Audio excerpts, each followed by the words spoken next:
बिरहा में आनंद आई आप लोगन के जरूर। कहना है अहंकार में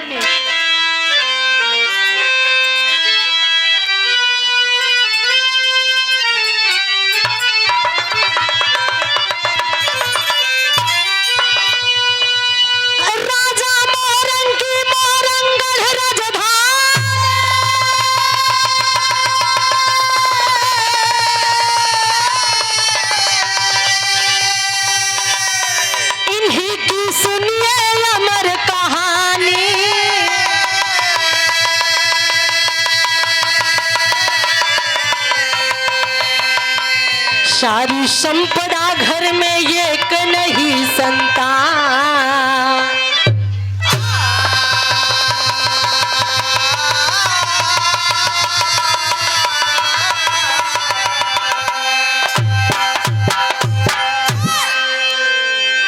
बाबूजी आप सबके सामने एक पौराणिक दास्तान पेश है। राजा मोरंग बड़े धर्मात्मा राजा थे। उनकी राजधानी मोरंगढ़ थी। उनके राज्य में किसी चीज की कोई कमी नहीं थी।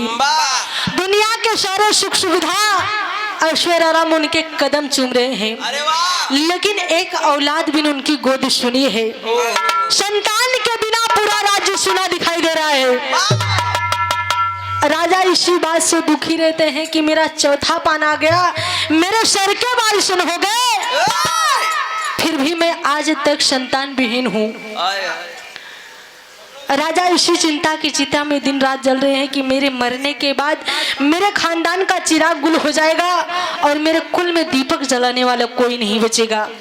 राजा करते क्या है, बिरहा में कव्वाली के टुकड़ा में कहना है,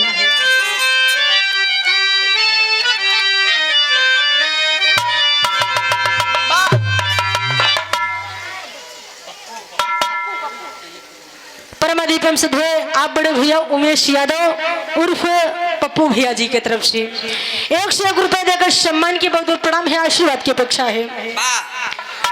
कहना है,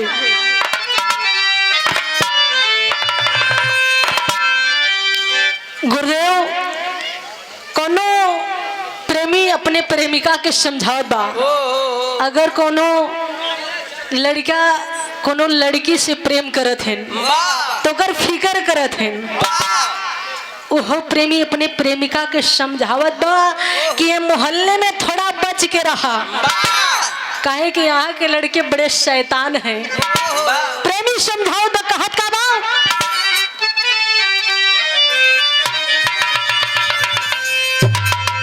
लड़के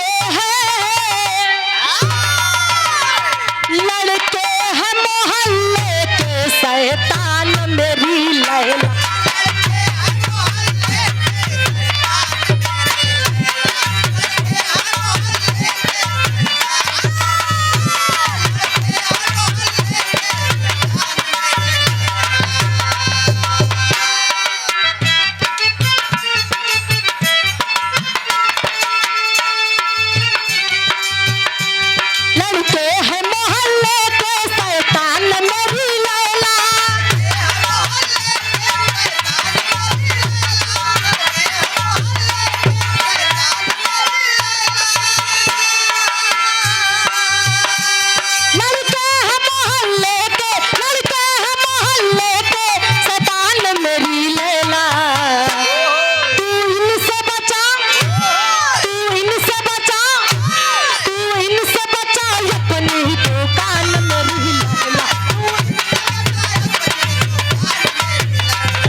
समझते हुए आप बड़े भैया राजकुमार सरोज जी हिमालय स्टोर 201 रुपए देकर सम्मान की बहुत बहुत प्रणाम है, आशीर्वाद की कामना है। भाव पर गौर करिए बाबू जी,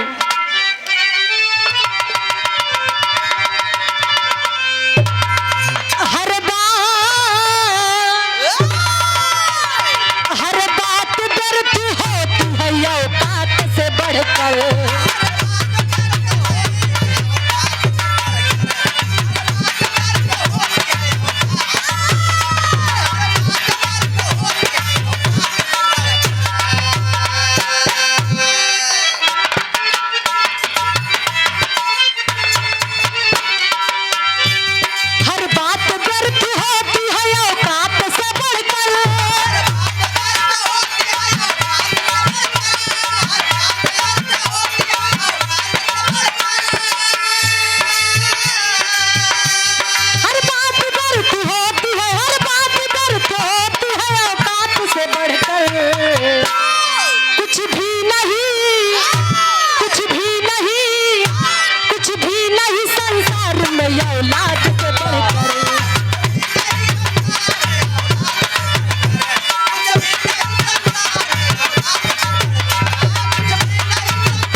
पानी याद दिला देता है। इस संसार में औलाद से बड़ी कोई दौलत नहीं है। बाबूजी जरा उसके सीने पर हाथ रखकर पूछा जाए जिसके पास दुनिया के सारे सुख सुविधा ऐश्वर्य आराम विराजमान हो, लेकिन एक औलाद ना हो, उनके आत्मा पर क्या गुजरती होगी। ऐसी ही दशा राजा मोरंग की है। राजा मोरंग अपने मन में करते हैं पश्चाताप, राजा मोरंग अपने मन में करते हैं पश्चाताप। प्रजा कहे निर्वसिया का मुंह देखना है पाप। प्रजा भी उन्हें निर्वंशी कहने लगी।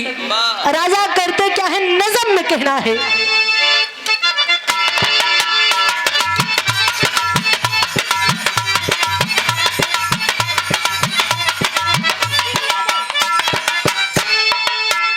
परमादीपम से धोए बड़े भैया जबर सिंह यादव सिमेरी का पूर्वा की धरती से 51 रुपए देकर सम्मान के बहुत प्रणाम है, आशीर्वाद की कामना है, कहना है।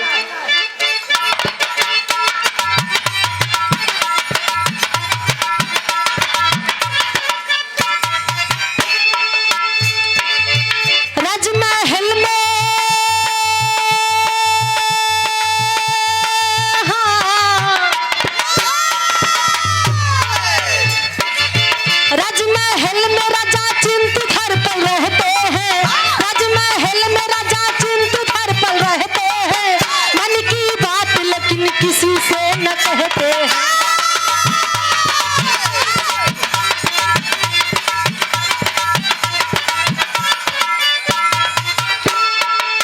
दिन भर चैन नहीं रात को न सोते हैं। दिन भर चैन नहीं रात को न सोते हैं। गम के सागर में डूब करके रोते हैं।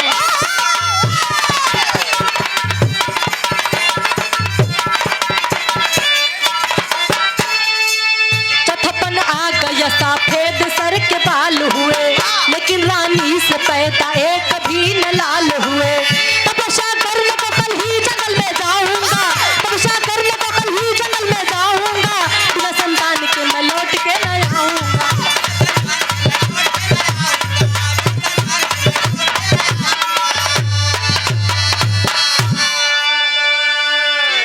सुमेरे की पुरा की धरती से आप बड़े भैया विजय यादव जी 101 रुपए देकर सम्मान के बहुत बहुत प्रणाम है, आशीर्वाद की कामना है। बाबूजी राजा को रात भर नींद नहीं आती है। राजा निर्णय लेते हैं कल सुबह राजधानी छोड़कर मैं जंगल में तपस्या करने चला जाऊंगा। ऐसे राज्य में रहने से क्या फायदा जहाँ की प्रजा राजा को ही निर्वंशी कहे। बाबूजी सुबह होने के बाद राजा खजाने की चाबी मंत्री को सौंप कर रानी से पुत्र प्राप्ति के लिए जंगल में जाकर तपस्या करने की सहमति लेते हैं। उसके बाद राजा जोगिया बाना रमाकर जंगल की ओर चल देते हैं। यहाँ एक लाइन गीत लगी।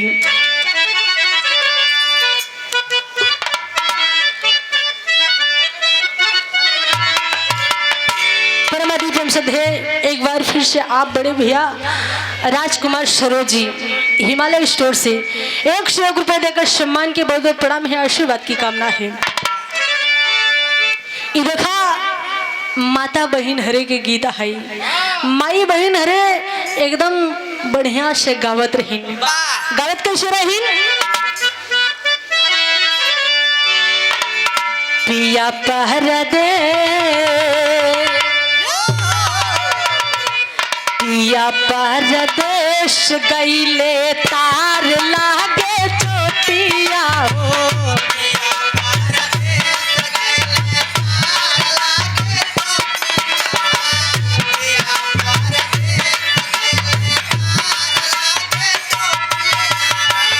तार लागे चोटिया हजार लागे चोटिया हो।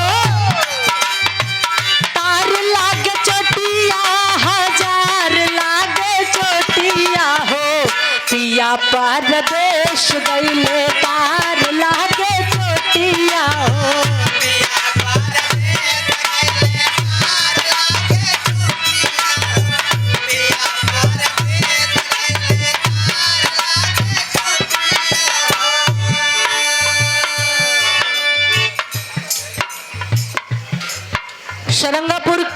नगर की धरती से आप बड़े भैया राम बाबू यादव जी 101 रुपए देकर सम्मान की बहुत बहुत प्रणाम है, आशीर्वाद की कामना है।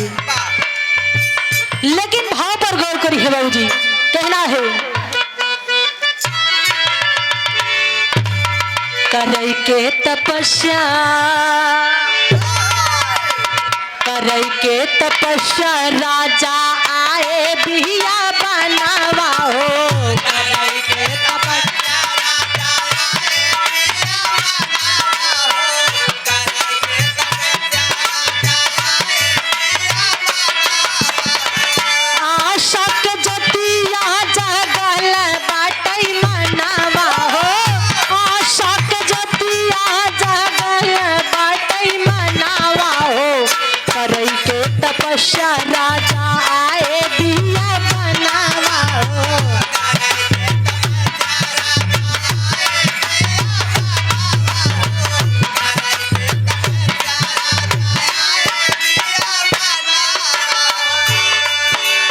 जंगल के बीचवा में पहुँचे हैं जाई।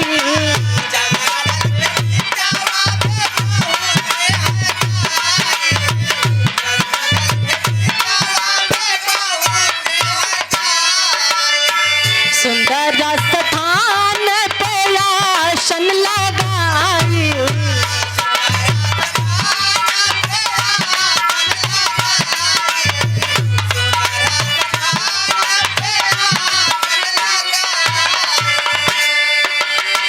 ध्यान लगा वही लागे प्रभु के चरनावा हो। ध्यान लगा वही लागे प्रभु के चरनावा हो। करई के तपस्या राजा आए बिया बनावा हो।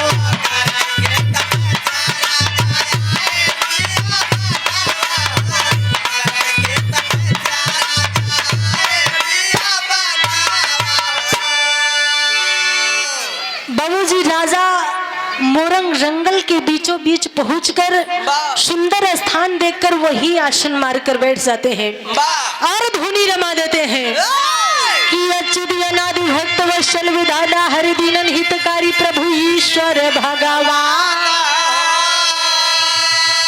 गोविंद दयालु नाथ अखंड अनादि आदि अदित जन्मा अनंत शक्तिमान हो। ओम नमो भगवते वासुदेवाय नमः। ओम नमो भगवते वासुदेवाय नमः।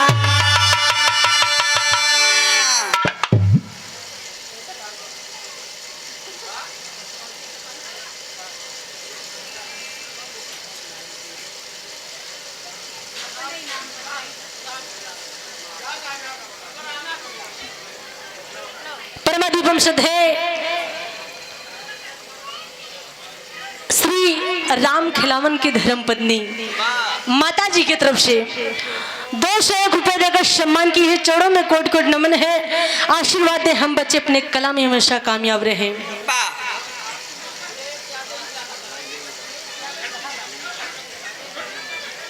परमादीपम सधे अखिलेश यादव उनके माता जी की तरफ से इलाहाबाद से आए हैं भैया। 101 रुपए देकर सम्मान के बहुत बहुत प्रणाम है, आशीर्वाद की कामना है।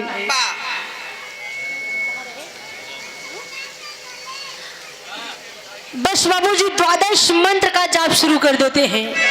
होता क्या है, उधर से देवर्षि नारद गजरहिया चोनी मुंडावा मूड अलौकिक बाजल है नारायण नारायण नारायण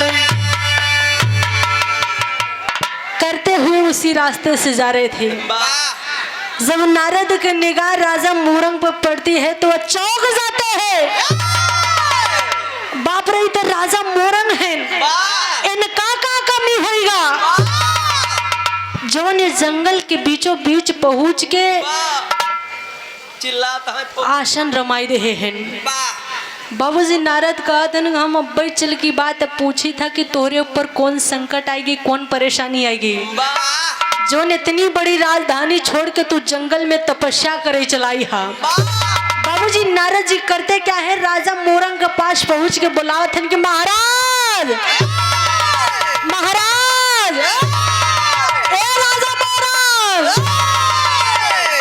अमहरात द्वादश मंत्र के जाप में लीन है। जब राजा नहीं बोलत हैं तब नारद जी राजा मोरंग को मुड़िया पकड़कर झकझोर देते हैं। राजा चौंक कर आँख खोल लेते हैं, सामने देखते हैं देवर्षि नारद खड़े हैं। देवर्षि को देखकर राजा मोरंग प्रणाम करते हैं कि देवर्षि नारद के चरणों में हमारा प्रणाम स्वीकार हो। नारद जी राजा मोरंग का आशीर्वाद दे के पूछा था, नहीं यहाँ एक लाइन गीत लगी।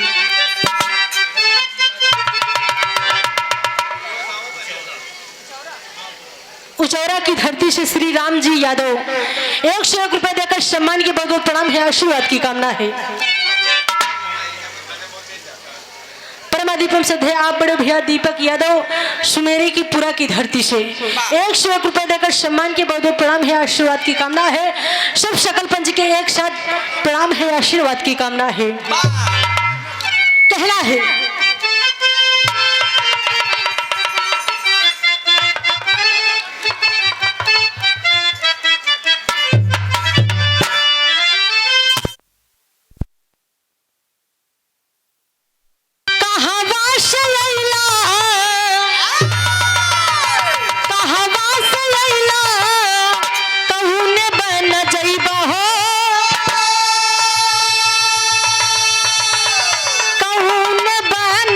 बबुआ बोलताना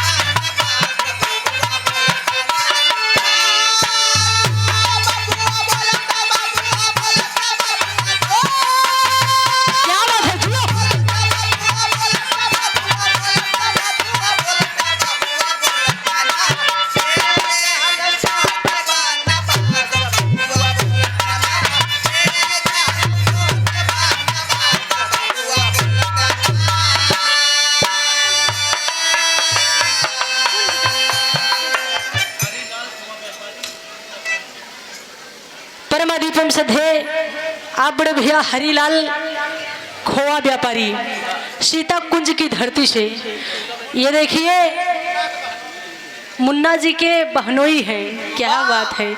अच्छा एक बहनोई आई गई, अब ही के उनके रिश्तेदार के नंबर लगी है, अब तक नहीं लगी रही। 501 रुपए देकर सम्मान की चरणों में कोटि कोटि नमन है, आशीर्वाद दे हम बच्चे अपने कला में हमेशा कामयाब रहे। गौर करिए बाबू जी,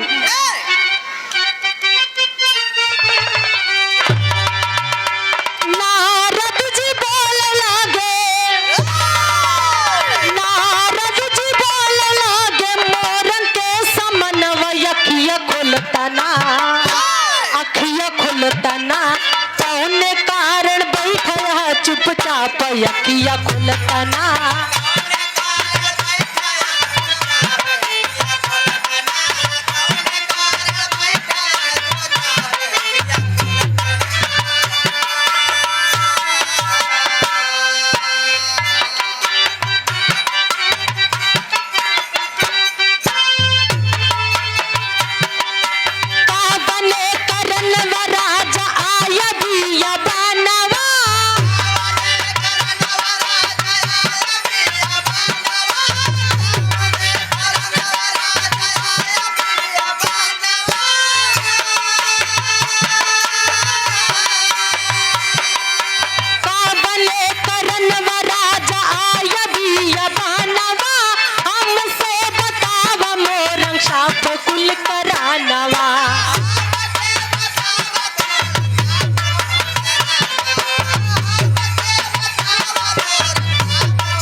परमादी फिल्म से आप बड़े भैया राजकुमार सरोज जी हिमालय स्टोर से 201 रुपए देकर सम्मान के चरणों में कोट कोट नमन है, आशीर्वाद दे हम बच्चे अपने कला में हमेशा कामयाब रहे।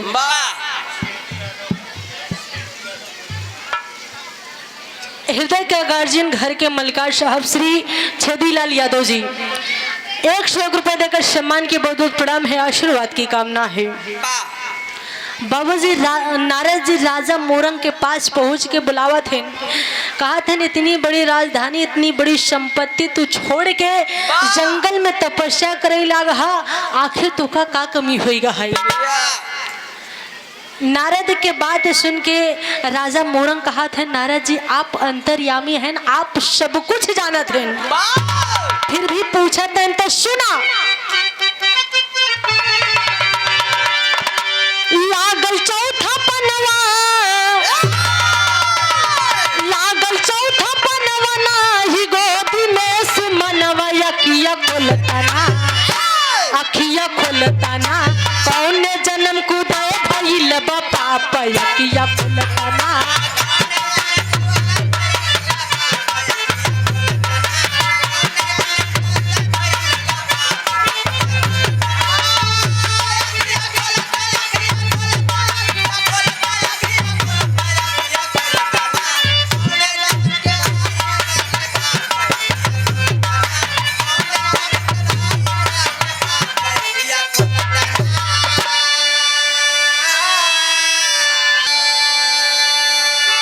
नारद जी कहन चल के राज दरबार में एक निश्चित तिथि रखे के एक पुत्रेष्ट यज्ञ रचावा, यज्ञ में विशाल भंडारे का आयोजन करावा, जेमे न्योता तीनों लोग के भेजावा, लेकिन तीन देवता के नेवता भेजा जी राजना।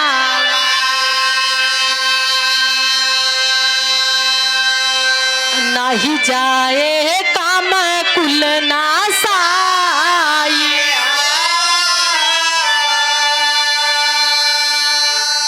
नारद जी कहन न्योता तीनों लोक में भेजाया, लेकिन तीन देवता का न्योता जिन भेजा। राजा मोरंग कहे नारद ई तीन देवता आहे के तब नारद जी गिनावत हन ब्रह्मा एक, विष्णु दो, शंकर तीन। राजा मोरंग कहे नारद ई बतावा तू कब से शंका है तो तीन देवता आदि देवता हैं, ब्रह्मा सृष्टि बनावत हैं, पालनहार विष्णु संहार करता शंकर जी। ही तीन जने के न्योता न देव तो लड़का होई कैसे। नारद जी कहन यह तीन तो ऐबदार हैं, अगर इनका न्योता दिहा तो लड़का से भेंट ना हुई। राजा राजा मोरंग कहन हमका लड़का चाहिए, चाहे न्योता देह से मिले चाहे न देह से, जैसे कहवा हम वैसे करब। बाबूजी राजा मोरंग राज दरबार में पहुंच के राज दरबारियों मंत्रियों तथा कुलगुरु को बुलाकर सभा करते हैं। सभा में पुत्रेष्ट यज्ञ की तिथि निर्धारित करके भंडारे का निमंत्रण बंटवाना शुरू कर देते हैं। भंडारे के दिन पूरी छने लाख जगह जगह कराही चढ़ी गई, न्योता तीनों लोग में बटावा, जम के पूरी छनदवा। आई पूरी के महक बाबूजी धीरे धीरे धीरे धीरे ब्रह्मलोक तक पहुंच गए। अगर बाबूजी के ब्राह्मण होया तो नाराज ना हो, या यहाँ से के पूरी के मामले में बभने नुकरा कुछ ज्यादा ही जबर होता। आई पूरी के महक जब ब्रह्मा जी के नुकुरा में पहुंची तो बेदाई लागे। ब्रह्मा जी सोचन इतनी बढ़िया मृत्युलोक में पूरी छनत बा, लेकिन न्योतवा नहीं मिला बा। आई पूरी हम खाब जरूर। ब्रह्मा जी सोचन हमका तो न्योता नहीं मिला बा, लेकिन भैया विष्णु को जरूर मिला हुई। यहाँ से कि ठाकुर देवता का पहले भोग लगा था, एक भाई का न्योता में भाई जा सका था। यही सोच के ब्रह्मा जी कमंडल उठाए पहुंच गए क्षीर सागर। क्षीर सागर में देखा था तो शेष सैया पे भगवान विष्णु लेटा है ना, लक्ष्मी जी पांव दबावत है। भगवान विष्णु के निगाह पड़ा, कहन प्रणाम भैया। ब्रह्मा जी कहन प्रणाम भैया। विष्णु जी कहन आवा बैठा आसन ला। ब्रह्मा जी कहन यहाँ बैठे नहीं आई है, आवा चली मृत्युलोक। विष्णु जी कहन मृत्युलोक का करी चल बा। तब ब्रह्मा जी बतावत है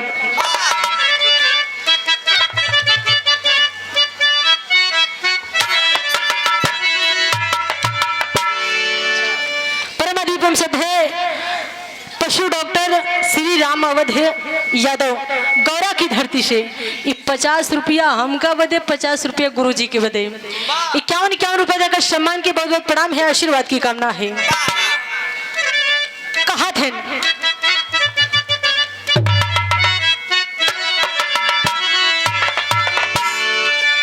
चला हो मोरे बीरना, अरे चला हो मोरे बीरना, कचौरी बोला वही चला हो मोरे बीरना।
ब्रह्मा जी बताएं मृत्युलोक में राजा मोरंग के बड़ी बढ़िया पूरी छनत बा।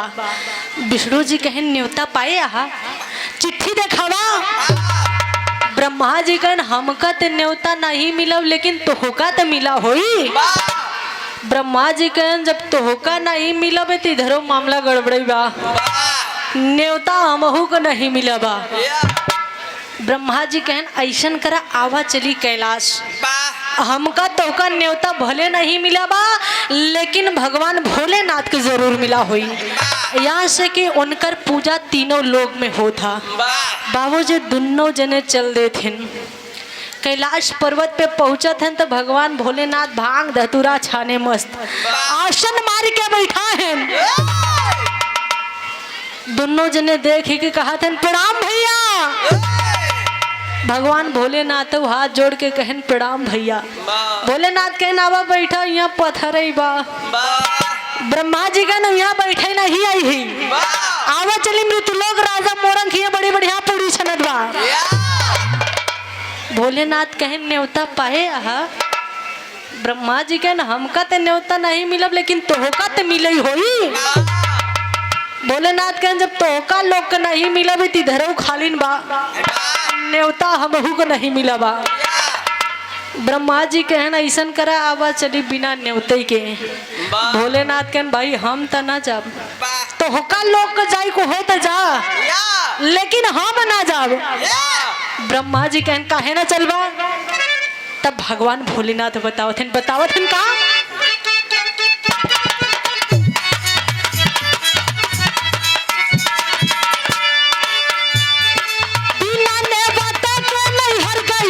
गुजरिया हो गईली गुजरिया।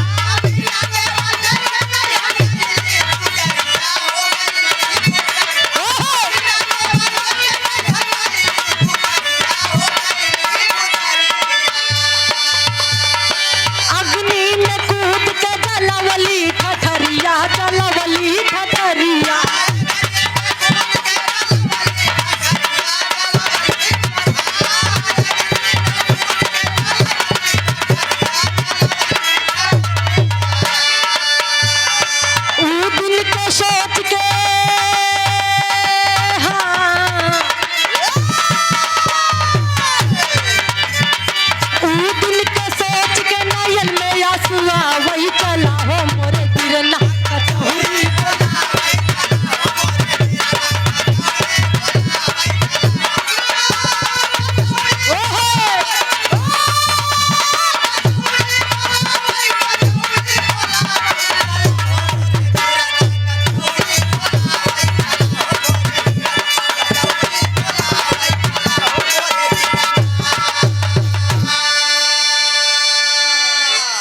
भगवान भोलेनाथ कहा थे हमका ऊ दिन नहीं भूलत।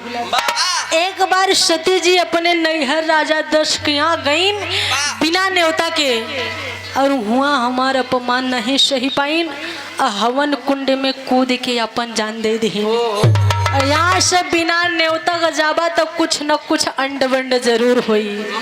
भाई हम तो न जा तो का लोग जाई को होते जा। ब्रह्मा जी कहने विष्णु भैया, ए विष्णु भैया, जैसे इनकर अड़बंगी नाम बा ए वैसे ऐठे रही हैं, इनकर चक्कर छोड़ा आवा हम तो चली। बाबूजी दोनों जने चल दे थे। रास्ते में भगवान विष्णु कहन भैया यही रूप में चल बई तो हमका तोहका सब पहचान जाइए। यहाँ से वेश बदलला। बाबूजी दोनों जने जोगी के वेश बनाई के राजा मोरंग खिया पहुँच गए। देखा थे तो पात बैठ चुकी है या पत्तल चलत बा। ब्रह्मा जी कहन देखा था भैया अब पात बैठते बा और पत्तल चलत बा, मौका बड़ा बढ़िया बा। आवा चुप्पे से ही अधियरवा कहती बैठी चरचर कचौरी खाई और चल दी। बाबूजी दोनों जने जाते हैं पात के किनारे बैठ जाते हैं और पात में बैठ जाते हैं तो उधर से नारद जी पात में टहर टहर निगरानी करत रहा थे। भगवान विष्णु के निगाह पड़ी कहीं भैया वह तोरे बंसऊ आई है। ब्रह्मा जी कहन निचवा मुड़िया कही के खा यहाँ क्यों चीन हुन ना पाई। बाबूजी पात में टहर टहर के ब्रह्मा विष्णु के देख के नारद जी पहचान जाते। पहचाने के बाद करत हैं का जोर जोर से चिल्लाते हैं राजा मोरंग, राजा मोरंग, महाराज आप कहाँ हैं। नारद के बात सुन के राजा मोरंग दौड़े दौड़े आते हैं। देवर्षि क्या बात है, आखिर आप हमें क्यों बुला रहे हैं। नारद कहन पहले हमार बात सुना। राजा मोरंग कहन हम इतनी बड़ी भीड़ समारी कि तुहार हिया बात सुनी, बतावा का कहा था। नारद कहन तू ही बतावा कितना न्योता बाटे हा, कितना चिट्ठी काटे हा, हमका गिन के बतावा। नारद जी कहन तू जय बतिया कहा था यार, सब अंडक वंडई कहा था, आखिर न्योता तीनों लोक में बटब हम कितना तो का गिन के बताई। नारद कहन तो का गिन के बतावे के परी, तो का गिन के बतावे के परी यहाँ से कि हमका कुछ सारन बिना न्योते के दिखाते हैं। ब्रह्मा के मानस पुत्र देवर्षि नारद मौका पाए मजाक ठोक दिए। नारद के बात सुन के राजा मोरंग कहा थे नारद खाई दा बिना न्योता वाले खाई है तभी तो लड़का होई, बिना न्योता वाले खाए के जाई है आशीर्वाद दे है तभी तो लड़का से भेंट होई। नारद कहन बिना न्योता वाले अगर खाएन तो लड़का से भेंट ना होई राजा। वह जवन पात के किनारे दू जने बैठा है वो ब्रह्मा विष्णु है। अब यह धुपेटा है चल के उनसे लड़का मांगा लड़का हमहू आवत ही। बाबूजी नारद के बात सुन के राजा मोरंग एकदम गदगद हो गए कि वारे दुनिया के मालिक, कोनो मंदिर, कोनो देवघर, कोनो तीर्थ स्थल ऐसा ना बचा हुई जहां हम अपन माथा न टेके हुई, लेकिन तू कहो दर्शन नहीं दिया मालिक। आज हमरे दुआरे बिना न्योता का पूरी खाई आया दीनानाथ, हमसे बड़ा सौभाग्यशाली के हुई। नारद कहन पहले चल कर लड़का मांगा। बाबूजी राजा मोरंग जाई के ब्रह्मा जी के गोड़े पे भार आई पड़त है।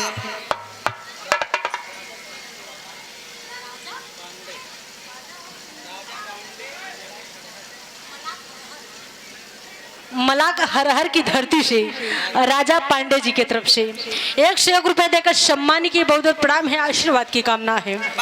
यहाँ एक लाइन गीत लगी।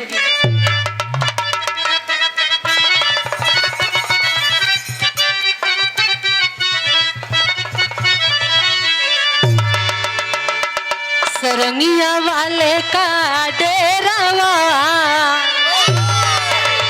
सरंगिया वाले का डेरावा, बताई दे रे छोटकी नानदी, सरंगिया वाले का डेरावा, बताई दे रे छोटकी नानदी, सरंगिया वाले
है।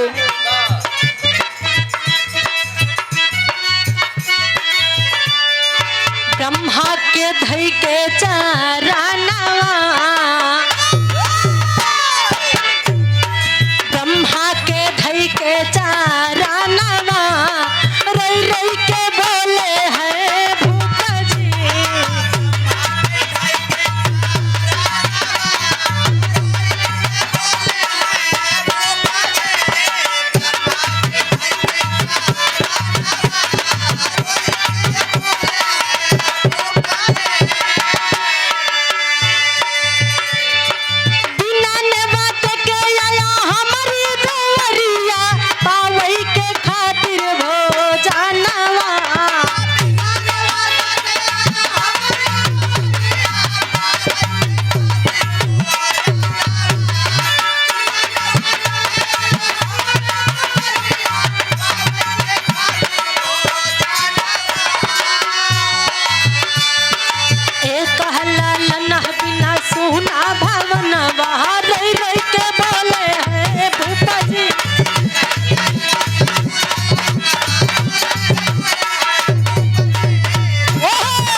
बाबूजी राजा मोरंग जाई के ब्रह्मा जी के घोड़े पे भराई पड़त हैं।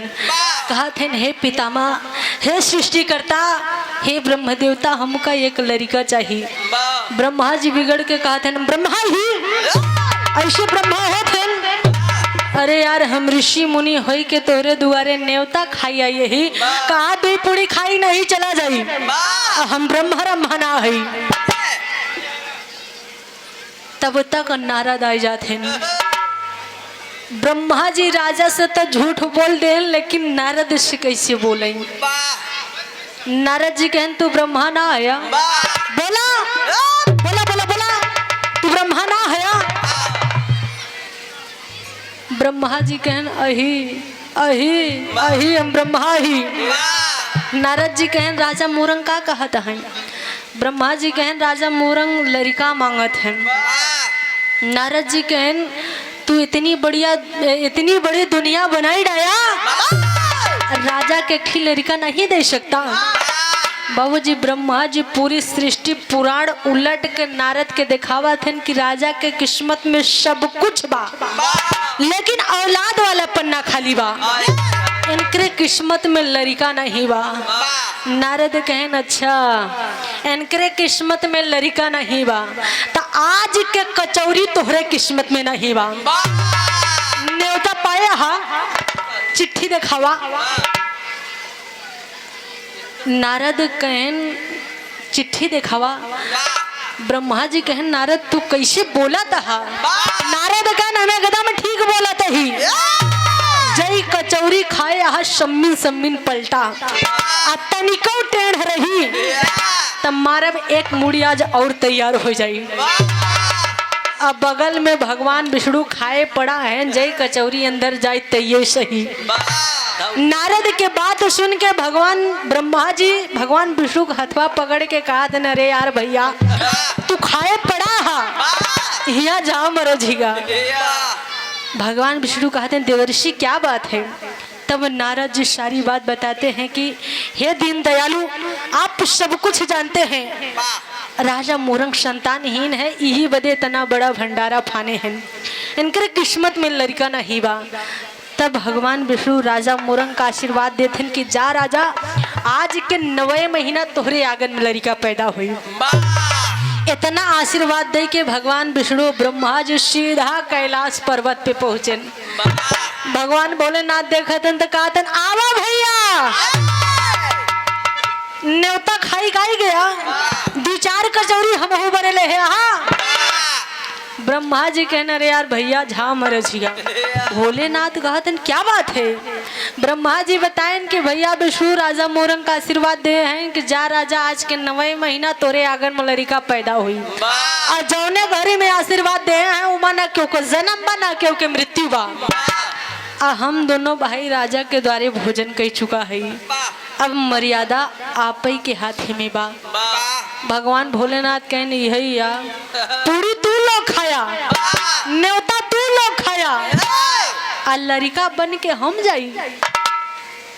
भोलेनाथ कहन हम तना जाब, लेकिन हमार शिष्य नीलकंठ हैं उन्हीं के भेजब।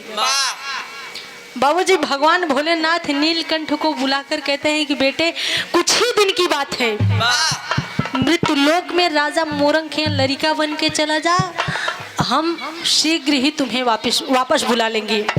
बाबूजी नीलकंठ भगवान भोलेनाथ के बात मान जाते हैं। तो होठ का तेरी में कहना है,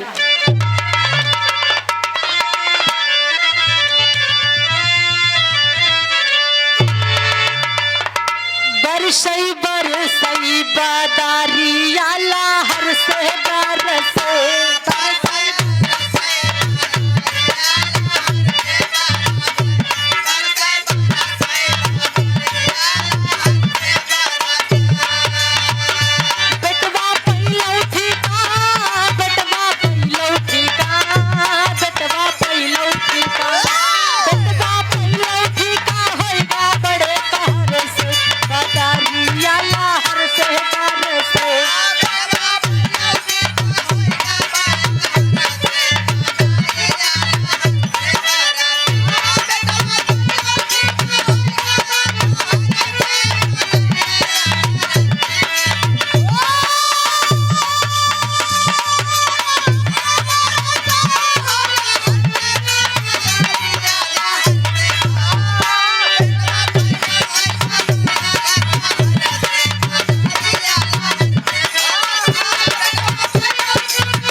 चौक में कहना है,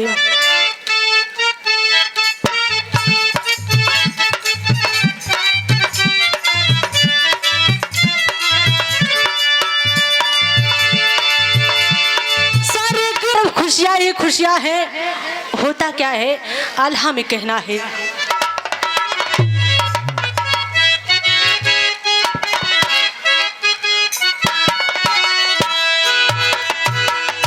राजा के आंगन में पैदा भालन मय भैया,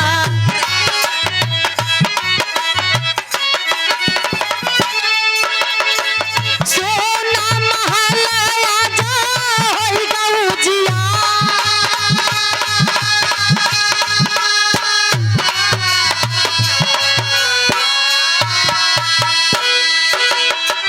धीरे धीरे बीतल जाब समैया ये पंचो,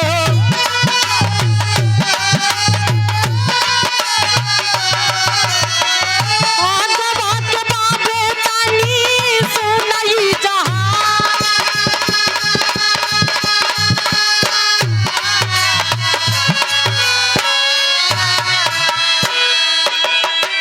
राजकुमार जब 14 वर्ष के भइले,